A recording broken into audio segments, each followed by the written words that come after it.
ఖమ్మం పట్టణ ప్రజలకు దీపావళి శుభాకాంక్షలు.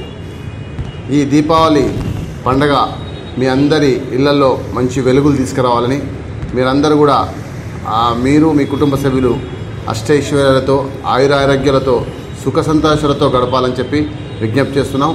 ఈ దీపావళి సందర్భంగా టపాకాసులు కాల్చినప్పుడు మీరు మరీ ముఖ్యంగా మీ పిల్లలు జాగ్రత్తలు తీసుకోవాలి.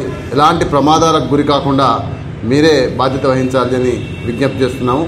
అదేవిధంగా మనం ఎందుకంటే ఈ టపాసులు కాల్చడం వల్ల ఖర్చుతో పాటు వాతావరణాన్ని పూర్తిగా కాలుష్యం చేస్తుంది, ధ్వని కాలుష్యం అవుతుంది, గాలి కాలుష్యం అవుతుంది. కాబట్టి ఇదందరూ మీరు గమనించి ఎంత తక్కువ మోతాదులో టపాకాసులు కాల్స్తే అంత మంచిదని చెప్పి విజ్ఞప్తి చేస్తూ మీరు క్షేమంగా ఉండాలని కోరుకుంటూ మీ ట్రాఫిక్ సీఏ నరేష్.